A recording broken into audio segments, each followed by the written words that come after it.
산행은 취소됐는데 당신은 어디에 있었던 거죠? 혼잣말처럼 중얼거리는데 주머니 깊숙한 곳에서 작은 메모지가 나왔습니다. 미란 씨, 오늘도 행복했습니다. 단정한 남편의 글씨체. 가슴이 덜컥 내려앉았습니다. 미란이라는 이름이 낯설지 않았어요. 청춘산악회 송미란 총무. 지난번 단체 사진에서 본 적 있는 그 여자였습니다. 떨리는 손으로 남편의 휴대폰을 집어들었습니다. 비밀번호. 우리 결혼 기념일이었죠. 이것만은 변함없었네요. 하지만 그 안에서 발견한 내용은 제 심장을 무너뜨리기에 충분했습니다. 안녕하세요. 오늘은 40년간 한 남자의 아내로 아이를 키우고 가정을 지키며 지낸 한 주부가 남편의 배신을 알게 된 이야기입니다. 아내는 남편의 배신을 알게 되고 어떻게 했을까요? 남편을 용서했을까요? 아니면 복수를 선택했을까요? 지금부터 이야기를 시작하겠습니다. 영상을 시작하기 전 잠시 구독과 좋아요를 부탁드립니다. 여러분의 작은 관심이 더 좋은 콘텐츠를 만드는 큰 힘이 됩니다. 저는 윤미경입니다. 1961년 서울의 봄날에 태어나 63년의 시간을 살아왔죠. 그중 40년을 한 남자의 아내로 살았습니다. 25살에 초등학교 교사를 그만두고 결혼을 선택했습니다. 당시에는 많은 친구들이 그랬듯 저도 가정을 선택했죠. 돌이켜보면 후회는 없습니다. 새 아이를 키워내며 느낀 보람과 기쁨이 제 인생의 전부였으니까요. 고덕동의 우리 아파트에 처음 이사 온 게 1995년이었습니다. 분양 광고를 보고 남편과 함께 이곳을 선택했죠. 초등학교가 가깝고 공기 좋은 이곳에서 아이들을 키우고 싶었거든요. 그때는 새 아파트의 새하얀 벽처럼 우리의 미래도 깨끗하게 빛나 보였습니다. 큰딸 지은이는 이제 두 아이를 키우는 엄마가 되었고 아들 민수는 곧 결혼을 앞두고 있어요. 막내 서연이는 외국계 회사에서 일하며 제 나이 때보다 훨씬 당당하게 자신의 삶을 살아가고 있죠. 그들을 보며 저는 늘 뿌듯했습니다. 남편 태윤 씨는 건설회사 임원으로 늘 성실했죠. 무뚝뚝하고 표현이 서툴렀지만 가족을 위해 최선을 다하는 사람이라고 믿었습니다. 정년 퇴직을 앞두고 갑자기 시작한 등산. 처음에는 그저 건강을 위한 취미라고 생각했습니다. 아니, 그러길 바랐던 걸지도 모르겠네요. 지금도 매일 아침 일찍 일어나는 건 여전합니다. 베란다의 화초들에게 물을 주고 계절마다 피어나는 꽃들을 보는 게 제 소소한 행복이었죠. 그리고 주말마다 등산 가방을 메고 나가는 남편을 배웅하는 것도 제 일상이 되었습니다. 청춘산악회. 처음 그 이름을 들었을 때는 웃음이 났습니다. 우리 나이에 무슨 청춘이냐고. 하지만 그때는 몰랐죠. 그 이름처럼 정말로 누군가의 청춘이 다시 시작될 줄은. 봄날 산자락에 피었다 쓰러지는 진달래처럼 40년의 결혼 생활도 그렇게 막을 내리게 될 줄은 아무도 몰랐습니다. 여보, 나 등산 다녀올게요. 그날도 남편은 번듯한 등산복 차림으로 현관문을 나섰습니다. 운동도 싫어하던 사람이 갑자기 산을 오르내리는 게 조금 의아했지만 처음엔 그저 건강을 위한 것이려니 했죠. 정년 퇴직을 앞두고 시작된 등산. 처음에는 한 달에 한 번 정도였습니다. 그러다 두 번, 그리고 이제는 매주 토요일이면 어김없이 산행을 간다고 하네요. 해가 뜨기도 전에 일어나 분주히 준비하는 모습이 낯설었습니다. 주말이면 늦잠 자는 것을 그토록 좋아하던 사람이었는데 말이에요. 이 등산복 색상 예쁘지 않아요? 옷장을 열 때마다 새로운 등산복이 하나씩 늘어나는 거예요. 그것도 아주 고가의 브랜드로만. 산에 가는 건지 패션쇼에 가는 건지 분간이 안 될 정도였죠. 예전에는 제가 골라주는 옷만 입던 사람이 이제는 백화점 등산용품 매장을 혼자 다니며 쇼핑을 즐기고 있었습니다. 더 이상한 건 갑자기 시작된 외모 가꾸기였어요. 40년 동안 한 번도 그런 모습을 보인 적 없는 남편이 갑자기 피부 관리를 시작하더군요. 면도를 꼼꼼히 하고 애프터쉐이브 로션도 새로 샀어요. 흰머리가 늘었다며 염색도 하고 헬스장도 다니기 시작했죠. 나이 들수록 건강 관리해야지 하면서 시작한 운동이었는데 요즘은 체중계 앞에 서서 팔뚝의 근육을 자랑하듯 들어보는 모습이 자주 보여요. 청춘산악회 회원들과 등산복 맞춰 입는다면서 몸매 관리까지 신경 쓰는 모습이 낯설기만 합니다. 향수도 새로 샀더군요. 40년 동안 한 번도 뿌려본 적 없던 향수를.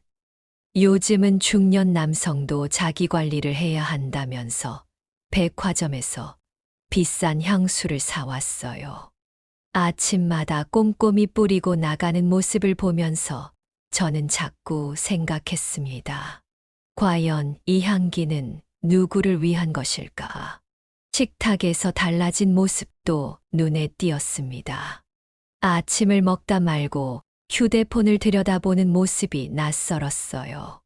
평소엔 밥 먹을 때 핸드폰은 안 돼라고 하던 사람이 요즘은 수시로 울리는 카톡 알림음의 밥도 제대로 안 먹더라고요. 휴대폰 화면에는 청춘산악회 채팅방이 항상 떠 있었고 잠들기 전까지도 끊임없이 메시지가 오가는 소리가 들렸습니다. 처음에는 좋았어요. 집에만 계시던 남편이 새로운 취미를 가지게 된 것이 친구도 생기고 건강해도 좋을 거라 생각했으니까요. 그래서 등산복을 사고 장비를 갖추는데 들어가는 돈도 내색하지 않았습니다. 그런데 묘하게 신경 쓰이는 게 하나둘 늘어나기 시작했어요. 오늘은 정말 좋은 날이었어요. 날씨도 좋고, 산에 다녀오면 힘들고 지칠 텐데도 피곤한 기색 없이 콧노래를 흥얼거리고 또 다시 카톡 알림음이 울려대기 시작했어요. 어머, 벌써 사진 올리셨네. 휴대폰을 들여다보며 미소 짓는 남편의 모습이 왜 이리 낯설게 느껴지던지 40년을 함께 살았으면 서로가 서로를 다 안다고 생각했습니다. 하지만 요즘 들어 자꾸 드는 생각이에요. 내가 정말 남편을 알고 있는 걸까? 가끔 그의 등산복 차림을 보면 궁금해져요. 이게 정말 산에 오르기 위한 준비일까? 아니면 다른 누군가를 만나기 위한 준비일까? 여보, 산행 끝나고 뒤풀이가 있어서 좀 늦었네요. 미안해요. 토요일 저녁 8시가 넘어서야 들어온 남편의 말이었어요. 산이라면 보통 해지기 전에 끝나야 하는 거 아닌가요? 게다가 다음 주말에도, 그 다음 주말에도 점점 귀가 시간이 늦어져 갔습니다. 그런데 더 이상한 건 피곤한 기색이 전혀 없다는 거예요. 오늘은 날씨가 정말 좋았어요. 산을 오르내렸으면 지칠 법도 한데 남편의 얼굴은 오히려 생기가 돌았어요. 가끔 알림음이 울리면 화면을 슬쩍 가리면서 웃음을 감추곤 했죠. 청춘산악회 회원들이 참 재미있나 봐요. 무심코 던진 제 말에 남편이 살짝 놀라는 듯한 표정을 지었어요. 아, 그래요. 다들 좋은 분들이에요. 뭔가 감추는 듯한 그 말투. 왜 이렇게 가슴이 먹먹해지는 걸까요? 그러던 어느 토요일 아침이었어요. 평소보다 일찍 일어나 창밖을 보니 비가 거세게 내리고 있었습니다. 여보, 오늘은 비가 많이 온다던데 등산 가지 말고 쉬세요. 등산 전날이면 늘 일기예보를 확인하는 제가 걱정되는 마음에 말을 건넸죠. 괜찮아요.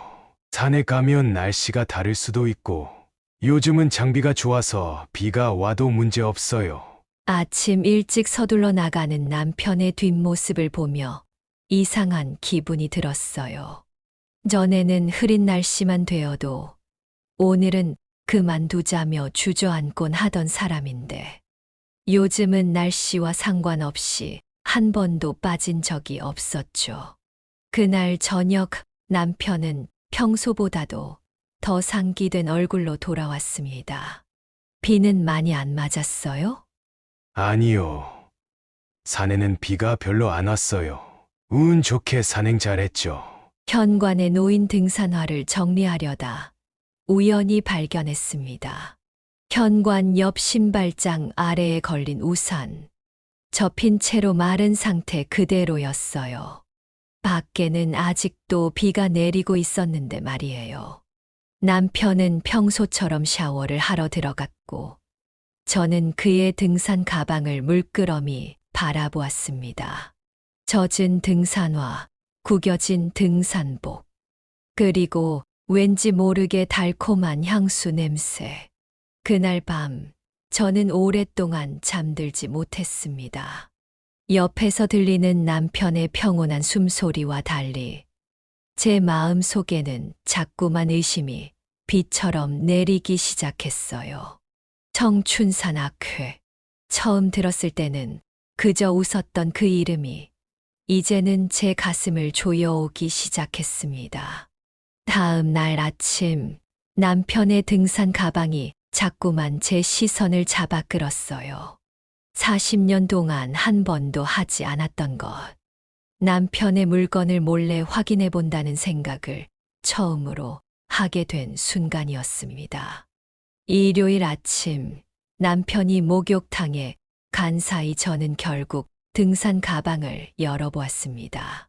40년 세월을 함께하며 한 번도 하지 않았던 일이었죠. 손이 떨렸습니다. 먼저 눈에 들어온 건 젖은 등산복이었어요. 비가 오는 날이었으니 당연했겠죠. 하지만 그 속에서 나온 영수증 한 장이 제 눈길을 사로잡았습니다. 강남의 한 호텔 라운지. 어제 오후 3시. 산행을 마치고 들렀다기에는 너무 고급스러운 장소였어요. 가방 안쪽 주머니에는 산행 일정표가 있었습니다. 청춘산악회 6월 일정이라고 적힌 종이. 거기에는 A조, B조로 나뉜 등산 코스가 상세히 기록되어 있었어요. 그런데 이상했습니다. 어제는 악천후로 산행이 취소되었다는 메모가 선명했거든요. 산행은 취소됐는데 당신은 어디에 있었던 거죠? 혼잣말처럼 중얼거리는데 주머니 깊숙한 곳에서 작은 메모지가 나왔습니다. 미란 씨, 오늘도 행복했습니다. 단정한 남편의 글씨체. 가슴이 덜컥 내려앉았습니다. 미란이라는 이름이 낯설지 않았어요. 청춘산악회 송미란 총무. 지난번 단체 사진에서 본 적 있는 그 여자였습니다. 떨리는 손으로 남편의 휴대폰을 집어들었습니다. 비밀번호. 우리 결혼 기념일이었죠. 이것만은 변함없었네요. 하지만 그 안에서 발견한 내용은 제 심장을 무너뜨리기에 충분했습니다. 오빠, 어제 정말 좋았어요. 다음 주말에는 설악산 1박 산행이라 더 기대돼요. 난 당신과 있을 때가 제일 행복해요. 이제는 당신 없이 못 살 것 같아. 카톡 내역을 하나하나 읽어내려 갈수록 제 눈에서는 눈물이 흘러내렸습니다. 대화 내용 속 산행이란 단어는 그들만의 암호 같았어요. 진짜 등산은 몇 번 없었을지도 모르겠네요. 사진첩에는 제가 전혀 모르는 남편의 모습이 가득했습니다. 젊어 보이려 염색한 머리, 근사한 등산복 차림으로 어느 호텔 로비에서 찍은 사진들, 그리고 송미란이라는 여자와 찍은 수많은 사진들.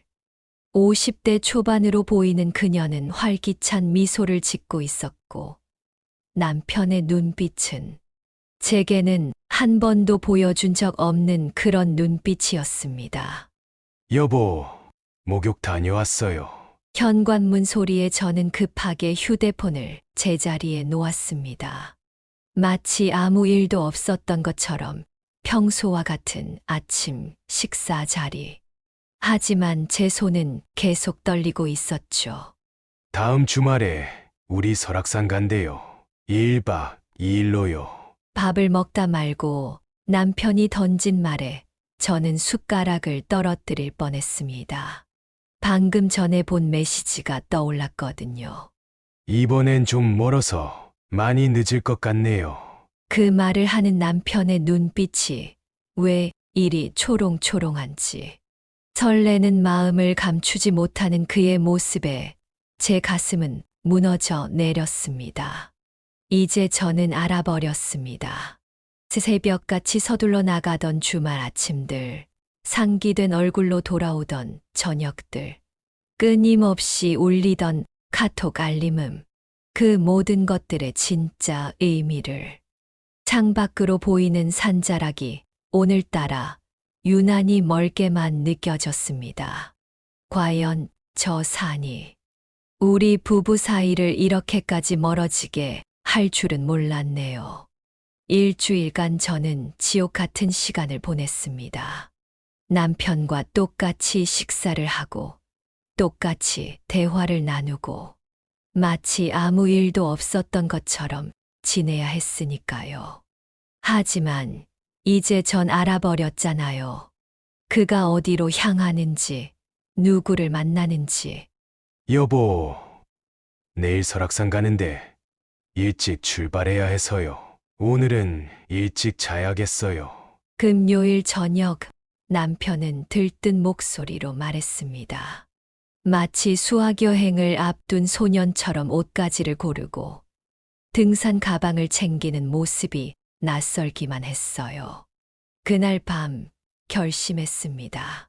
저도 설악산에 가기로요. 지난주에 산 등산복과 등산화를 꺼냈습니다. 남편 몰래 준비해뒀던 거예요.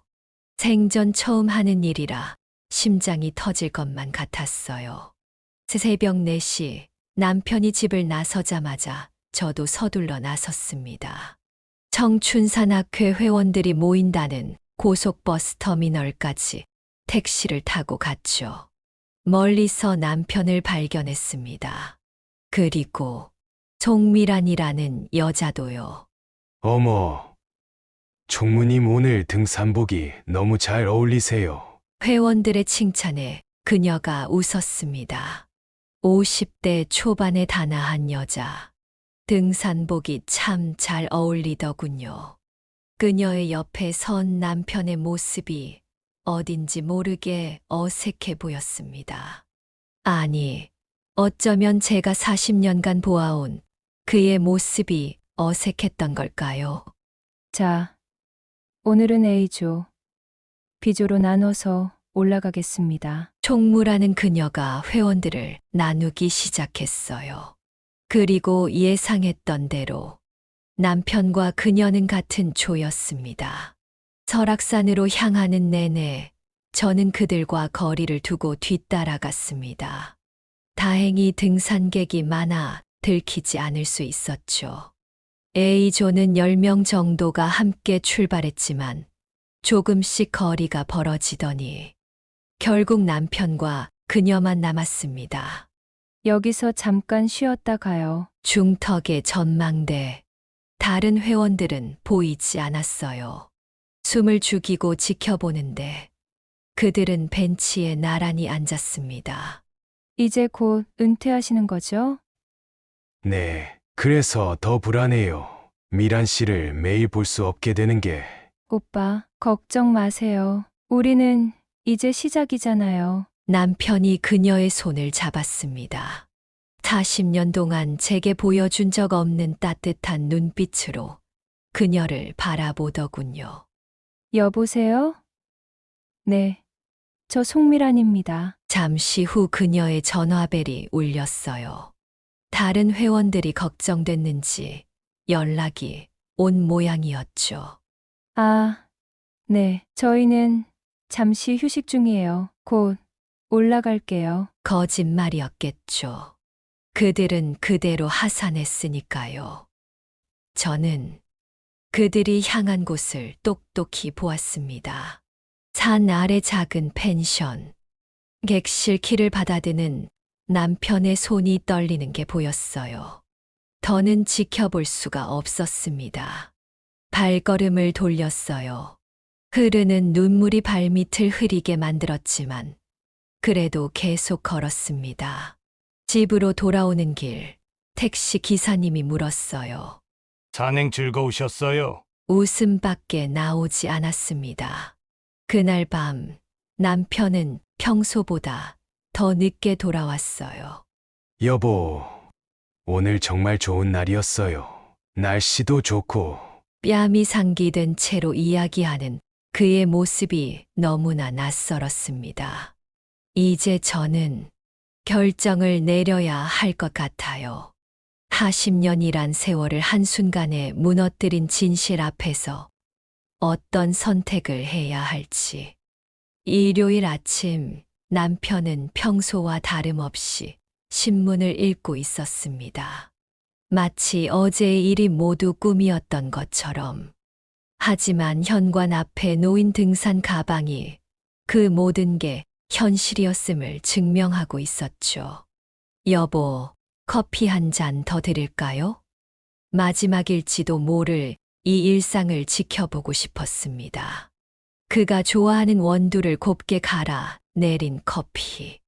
이제는 다른 여자가 이런 커피를 내려줄지도 모른다는 생각에 마음이 아팠어요. 어제 산행은 어땠어요? 무심한 듯 물었습니다. 거짓말로 가득한 대답이 돌아올 걸 알면서도 그냥 늘 가던 코스로 다녀왔죠. 좀 힘들었네요. 신문 너머로 보이는 그의 표정이 순간 굳어졌어요. 거짓말을 하는 게 이제는 익숙해진 걸까요? 아니면 아직도 매번 힘든 걸까요? 그런데 송미란 총무님은 참 활기차 보이더라고요. 커피잔을 내려놓으며 말했습니다. 남편의 손이 살짝 떨리는 게 보였어요. 당신, 어제 창백해진 남편의 얼굴이 모든 걸 말해주고 있었습니다. 네, 저도 설악산에 다녀왔어요. 당신이 얼마나 힘들게 산행을 했는지 제 눈으로 직접 보고 왔죠. 순간 깊은 침묵이 내려앉았습니다. 40년 동안 단 한 번도 경험하지 못했던 무거운 공기. 식탁 위에 놓인 커피에서 모락모락 피어오르는 김처럼 우리의 일상이 천천히 흩어지고 있었습니다. 여보, 난 처음으로 남편의 목소리가 떨렸습니다. 설명하실 건가요? 펜션에서 무슨 일이 있었는지, 산행은 왜 중간에 그만두었는지, 다른 회원들에겐 뭐라고 하셨는지. 남편은 고개를 숙였습니다. 더 이상의 변명이 무의미하다는 걸 알았겠죠. 작은 아들 결혼식이 2달 앞으로 다가왔어요. 청첩장도 이미 돌렸고 제 목소리가 흔들렸습니다. 지은이는 이제 곧 셋째를 가질 거래요. 할아버지 할머니가 따로 살게 된다면 손주들에게 뭐라고 설명해야 할까요? 창밖으로 따스한 일요일에 아침 햇살이 비치고 있었습니다.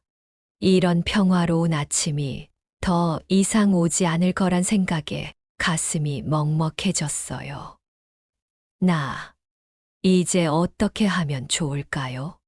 남편이 잠깐 고개를 들었다가 다시 숙였습니다.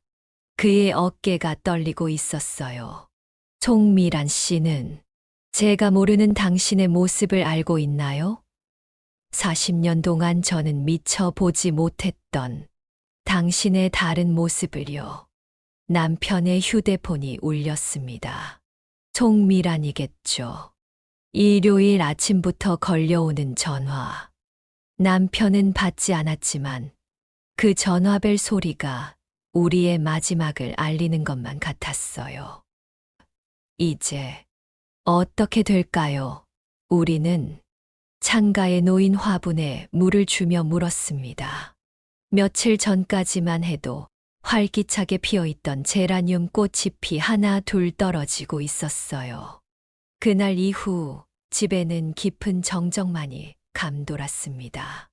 여전히 같은 공간에서 숨을 쉬고 있지만 우리는 더 이상 부부가 아닌 것만 같았어요. 식탁에 마주 앉아도 TV를 함께 보고 있어도 그저 옆에 있는 사람이 낯설기만 했습니다. 40년이라는 시간이 한순간에 이렇게 무너질 수 있다는 게 믿기지 않았어요. 청춘산악회 채팅방의 알림은 더 이상 울리지 않았습니다. 하지만 저는 알고 있었어요. 다른 채팅방이 만들어졌다는 것을. 이제는 그들만의 이야기를 나누는 곳이 따로 있다는 것을. 변호사를 만나러 가는 날, 화단의 제라늄이 모두 지고 말았습니다. 큰딸 지은이에게 전화하는 게 가장 힘들었습니다. 토요일 오후 손주들이 낮잠을 자는 시간을 골라 조심스레 전화를 걸었어요. 엄마, 이게 무슨 소리예요? 아빠가 그럴 리가 없어요. 딸의 목소리가 전화기 너머로 떨려왔습니다. 엄마, 혹시 뭔가 오해가 있는 건 아닐까요? 아빠가 그렇게 바람이 나셨다고요? 믿고 싶지 않은 진실 앞에서 딸은 한참을 말을 잇지 못했어요. 근데 요즘 할아버지가 자주 보이네. 초등학교 2학년인 큰 손주의 말이 떠올랐습니다. 남편이 산악회로 산행을 한다던 그날, 손주가 학교 앞에서 할아버지를 봤다고 했죠. 산행은 거짓말이었던 거예요. 작은 아들 민수에게는 차마 전화로 말할 수가 없었습니다.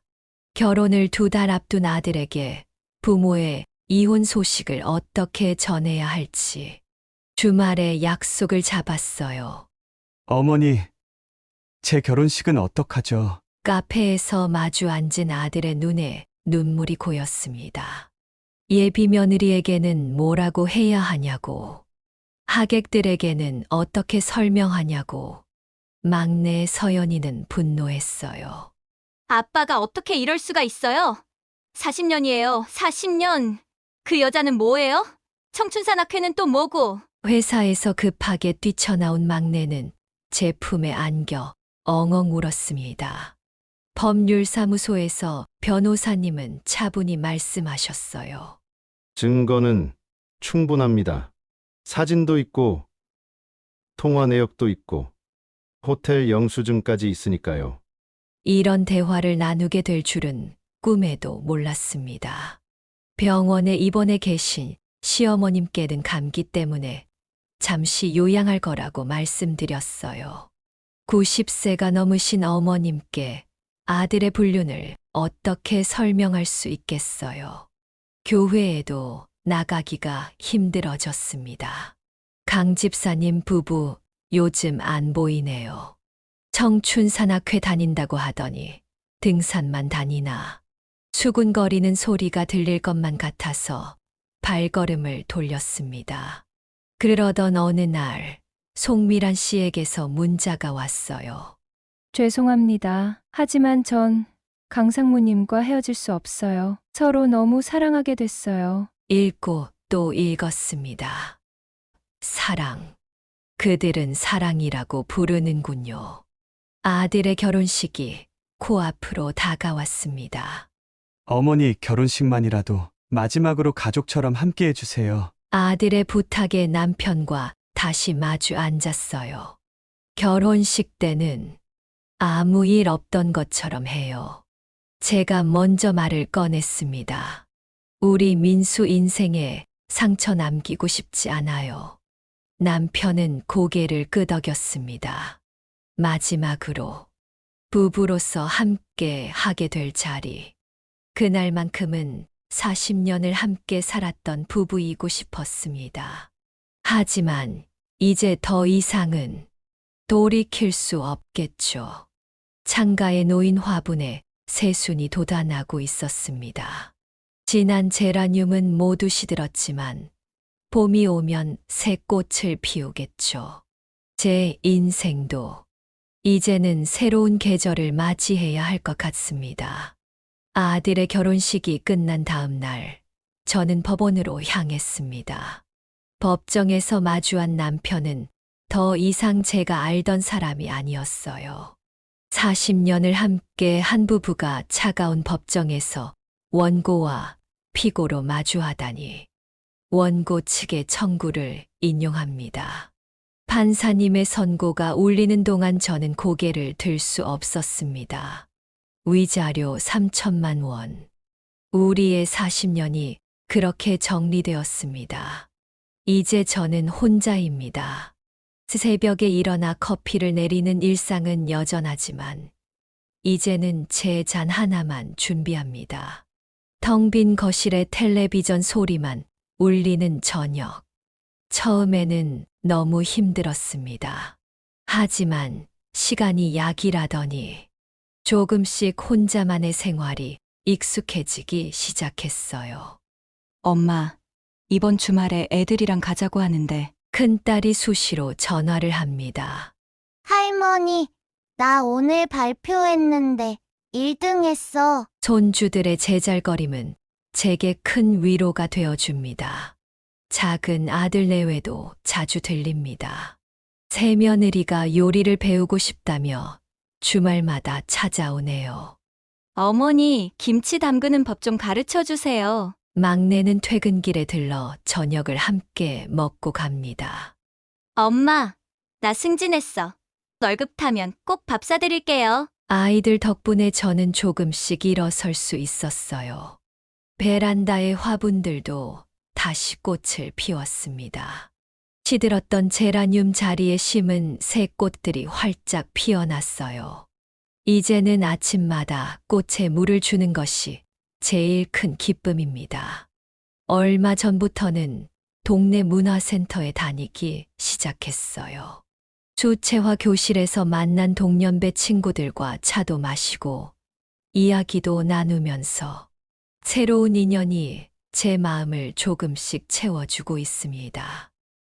가끔 청춘산악회 사람들과 등산 가방을 맨 남편을 마주치기도 합니다. 하지만 이제는 가슴이 덜컥 내려앉지 않아요. 그저 지나가는 바람처럼 스쳐 지나갈 뿐입니다. 어제는 문화센터 친구들과 등산을 다녀왔어요. 남편과 갔던 그 산이 아닌 다른 산으로요. 정상에 올라 바라본 하늘이 그렇게 파랗더군요. 우리 다음에는 설악산 가볼까요? 친구의 말에 저는 빙그레 웃었습니다. 이제는 제가 진정으로 좋아하는 산행을 시작할 수 있을 것 같아요. 봄이 왔습니다. 베란다 화분에 새싹이 돋아나고 거리의 나무들도 꽃망울을 틔우기 시작했어요. 저의 인생에도 새로운 봄이 찾아올 거라 믿습니다. 40년의 세월이 한순간에 무너졌지만 그 무너진 자리에 새로운 꿈을 심어보려 합니다. 이제는 저 자신을 위한 삶을 살아보려고요. 63년의 인생을 살아왔고 이제 새로운 시작을 준비하고 있습니다. 혼자이지만 외롭지 않은 제 인생의 새로운 봄을 기다리며 여러분, 긴 시간 이야기를 들어주셔서 감사합니다. 윤미경 씨의 이야기는 여기서 끝이 나지만 그녀의 새로운 인생은 이제 막 시작되었을 것입니다. 혹시 여러분 주변에도 이와 비슷한 아픔을 겪고 계신 분이 있다면 따뜻한 위로의 말 한마디 건네주시면 어떨까요? 또한 지금 곁에 계신 소중한 분이 있다면 오늘은 평소보다 조금 더 깊은 대화를 나눠보시는 건 어떨까요? 이 이야기가 여러분께 어떻게 다가왔는지 궁금합니다. 댓글로 여러분의 생각을 들려주세요. 비슷한 경험이 있으시다면 어떻게 그 시간을 이겨내셨는지, 앞으로의 삶은 어떻게 채워가고 계신지, 여러분의 이야기가 같은 아픔을 겪는 누군가에게 큰 위로가 될 수 있을 것 같습니다. 그리고 이 이야기가 마음에 와닿으셨다면 좋아요와 구독하기 버튼도 눌러주세요. 여러분의 작은 관심이 더 많은 분들의 이야기를 전하는데 큰 힘이 됩니다. 다음 이야기에서는 또 다른 인생의 희로애락을 가지고 찾아뵙도록 하겠습니다. 여러분의 하루하루가 행복으로 가득하시길 바랍니다. 감사합니다.